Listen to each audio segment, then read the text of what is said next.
Good Tuesday morning, everybody. I'm Dave Furtado. And I'm meteorologist Jefferson Donovan. And welcome to KEPR QUIK, your latest local news and weather, commercial free in 15 minutes or less.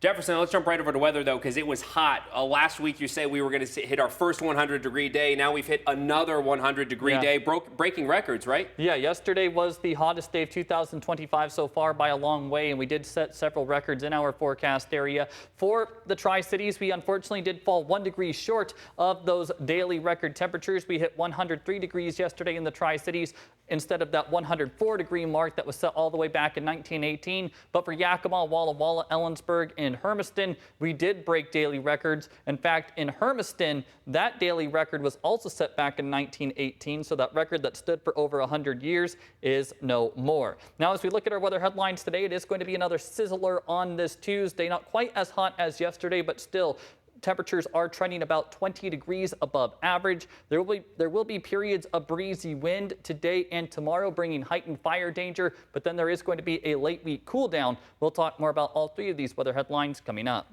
Thanks, Jefferson. We begin this morning in Chelan County. An alert for folks near Ingalls Creek. The suspected killer, Travis Decker, is believed to be in the area. This is just a few miles north of several trails and trailheads accessible from the North Fork Kennewick Road, and some 45 miles north of Ellensburg. The Kittitas County Sheriff's Office warning residents and visitors to secure their properties and be alert. They say deputies and tactical teams are in place and patrolling to find and arrest Decker. The latest in the case, details surrounding the girl's death. Authorities believe Decker murdered his 3 young daughters, Peyton, Evelyn, and Olivia, sometime Friday after picking them up for a scheduled visit. Autopsy results reveal the girls were suffocated. 2 people from Pasco are being treated for injuries from a crash in Idaho that killed a man. It happened just west of Nampa Saturday night. Idaho police say a 59-year-old man from Boise was killed when he failed to stop at an intersection and collided with a Toyota Tundra. The Tundra was driven by a 47-year-old man from Pasco with the 50-year-old woman in the passenger seat. The 2 from Pasco and another car that crashed trying to avoid the collision were taken to a hospital with minor injuries. A pedestrian was hit and killed by a car on I-90 in Moses Lake yesterday afternoon. According to Washington State Patrol, a couple from Everett were driving east on I-90 in a Subaru Forester when the vehicle struck a pedestrian who was in the roadway near milepost 176. The driver and passenger of the vehicle were not injured.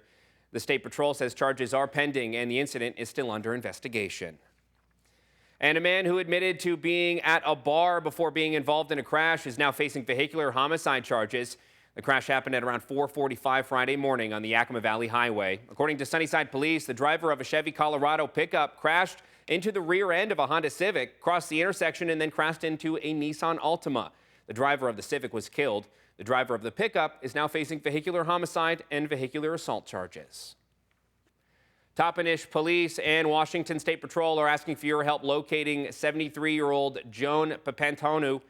Joan checked out of the Toppenish Nursing and Rehabilitation Center on June 1st and was dropped off in the Terrace Heights area of Yakima.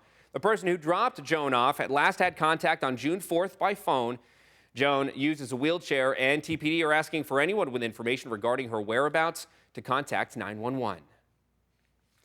The Forest Service has taken command of firefighting operations to contain a wildfire burning along Red Bridge Road just east of downtown Cle Elum. According to the Kittitas County Sheriff's Office, at least 2 structures have been destroyed by the fire. Everyone in the immediate area of Red Bridge was evacuated. Red Bridge is closed between Masterson and Teanaway Road. At last report, the fire has burned over 50 acres. You're encouraged to avoid the area for emergency traffic. And there were several fires over the last several days across the Yakima Valley. One yesterday morning at around 6:30 in East Sela on Wise Acre Road. It was in the middle of a neighborhood and destroyed at least 1 house. A man was inside the house when it was destroyed, and an employee from Yakima Waste saved his life. I was picking up trash and I saw smoke. I saw somebody running and they were yelling, trying to kick the door. I knew this man was an amputee, so I figured he was on the other side, stuck. So we went in there. When me and Jake tried to get him, he was on the other side of the door. We couldn't open it. We couldn't get behind the door. I just grabbed him and I pulled him as much as we could, and I brought him out here and I told Jake, I was like, hey, let's call the ambulance, call the firefighters, whatever. And now we're here. Additionally, there was a brush fire called the water fire near Moxie on Sunday. This one burned over 3,800 acres. It was near State Route 24 and even burned about 50 acres in the Yakima Training Center. On Saturday, another fire sparked at around 7 in the evening. That one was in a dumpster near the Target in Yakima. An investigation is underway after a brush fire ignited in Pasco yesterday. Firefighters were quick to put out the small fire near the corner of North Road 62 and West Sylvester Street. They say the fire started behind a couple of houses on an embankment of a walking trail. A couple of acres of land were scorched by the blaze, but no structures were threatened. And with the high temperatures we're seeing lately, staying cool is a top priority. That's especially true for folks working out in the elements. So we caught up with some construction workers yesterday afternoon at the site of the Columbia Center Boulevard and Quinault Avenue project in Kennewick to see how they manage dealing with this heat. We're kind of stuck on this project with the city requirements of not being able to start till like 8 o'clock. It's a 8 to 4 o'clock window, so it is a little tougher, but the faster we can kind of get after it and get done and get out early is optimal in this kind of heat. Now, the project superintendent says besides taking breaks in air-conditioned work rigs, his crew also prioritizes proper hydrating before the night before work, and watching after one another for signs of heat exhaustion. And there are some places for you to go to cool down for free. All of the public library locations are a good spot to cool down in the Tri-Cities. The Columbia Center Mall is also an official cooling center. There are various shelters and other businesses operating as cooling centers also, and we have that full list up on our website, KEPRTV.com. You can also dial 211 for information about a cooling center near you. And with that, let's jump right over to meteorologist Jefferson Donovan again to talk that heat. We have some red flag warnings, but the heat is really the top of mind right now, given temperatures into the triple digits again. Yeah, hot, dry, and windy, all things that contribute to fire danger. We have the heat. We're going to have some of those winds. So let's focus on the heat first, and then we will talk about that red flag warning that Dave was just alluding to. Today is going to be an absolute scorcher out there. Not quite as hot as yesterday, but still very warm nonetheless. Highs today will reach the upper 90s to low 100s for the Tri-Cities, upper 90s to low 100s for the Yakima Valley, mid 90s today coming for the Kittitas Valley, with daytime highs in the upper 90s, closing in on 100 degrees for the Blue Mountain foothills as everybody does see sunny skies overhead. Now let's discuss some of that wind. Today we are going to be looking at some light breezes around the forecast area, or at least for a majority of us some lighter winds. The Tri-Cities, Yakima, and Walla Walla will be looking at winds gusting between 15 and 25 miles per hour today. Slightly stronger winds than that in Pendleton, where we could see gusts as high as 30 miles per hour with 35 mile per hour gusts in Ellensburg.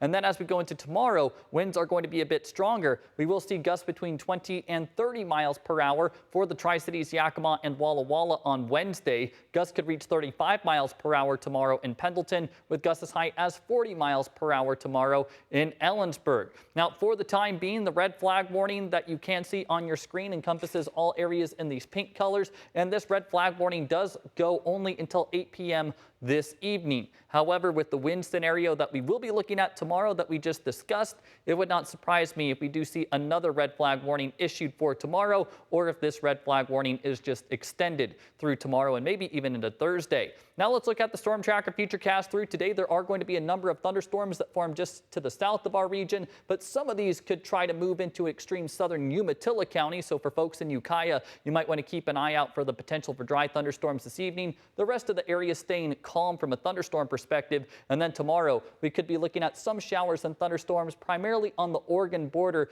of the Blue Mountains and adjacent foothills. So that's something that we will be keeping a close eye on. If any dry thunderstorms were to form, that could just contribute to more fire danger. Now let's just look at the temperatures over the next 2 days. On Wednesday, we will be looking at highs into the upper 80s to mid 90s, still very hot on Wednesday. But then on Thursday, all of us are back into the 80s with temperatures in the upper 70s to low 80s by the time we get to Friday. Now I'm going to throw it back to Dave. Thanks, Jefferson. And in agriculture news, the acreage of hops planted will hit an all-time low for the second consecutive year in 2025. But experts think that trend won't continue for long. According to those in the industry, the market currently has a surplus of hops due to consumers drinking less beer. However, as the stocks of extra hops deplete, more hops will be required in future years to make sure everything evens out. Well, we had a good 10 years of uptrend with the beer market. And I mean, with anything, you're going to have to come down at some point. And we're kind of seeing, it's finally that point where the market's coming down. and then it'll stabilize, and then we can grow from there. But it's just a normal cycle that happens in the industry. Now you can find the full report on the hop trend up on our website, KIMATV.com. And the Walla Walla Public Schools is showing off their newest school bus fleet. A ribbon-cutting ceremony was held yesterday morning at the Southeast Washington Transportation Cooperative to unveil all 18 new electric school buses, giving Walla Walla Public Schools the largest electric bus fleet in Washington state. Today marks a milestone, not just for our school district, but for the entire Walla Walla Valley community. This initiative represents the kind of forward-thinking, collaborative effort that truly defines who we are. District leaders say this wouldn't be possible without the more than $7.6 million in grants from the Environmental Protection Agency and Washington State Department of Ecology. Right now, we're seeing about a $4,000 savings in just in fuel alone. You know, operationally, they have far fewer components that need to be changed out and monitored and maintained, and so it's a lot easier on our shop and our mechanics as well. Now, 6 of the buses are equipped with lifts to better serve students with disabilities. And a father in Selah is spending a total of 72 hours inside a kennel to honor the memory of his daughter, Emily Harris, who lost her life to domestic violence in 2020. Brian Harris is raising awareness and funds for YWCA Yakima, an organization that supports survivors with emergency shelter and vital services. For Brian, it's not just about money. It's about supporting survivors of domestic violence and keeping Emily's legacy alive. The thing that motivates me is I know what my daughter went through. I've had stories from ladies that have told me horrendous things. So the thing that makes me motivated is if what me and Emily do can help one lady get out and be free and not have to go through what my daughter did, it's worth it. Harris will remain in the kennel until 11 this morning outside of the Brian Harris Used Cars in Selah. Community members are welcome to stop by and show their support. This Thursday, the summer concert series Downtown Summer Nights will kick off the summer with a once-a-month free concert. The first live artists featured this year are the Dusty 45s and Abigail. The Dusty 45s, fronted by singer-songwriter Billy Joe Hewells, have been electrifying audiences for nearly 3 decades and have earned a reputation as one of the region's most beloved bands. Abigail is a singer-songwriter from Ellensburg. Her music is reminiscent of old-school country western and 50s rock and roll with a pop twist. This free concert will take place at 15 West Yakima Avenue behind the Rotary Pavilion. Limited parking will be available, and the beer garden, food vendors, and activities will open at 5:30 p.m. with music starting from 6 going until 9. All of the details are up on our website, KIMATV.com. And finally, the Sunnyside Swimming Pool will open for the season on June 14th and will operate through August 16th. Open swim is available daily from 11 a.m. to 1:30 p.m. and again at 2 to 4:30 p.m. with family swim from 5 to 7 p.m. Admission is $3 for ages 3 to 12 and $4 for those 13 and up. Lap swim and swim lessons will not be offered this year. For more information, visit our website, KIMATV.com. And thank you for watching this episode of KEPR QUIK. For more local news and weather, you can head over to our websites, KEPR TV and KIMATV.com, as well as our Facebook pages. But while you're here, be sure to subscribe to our YouTube channel to keep up with our latest mini newscasts Monday through Friday. Have a wonderful day.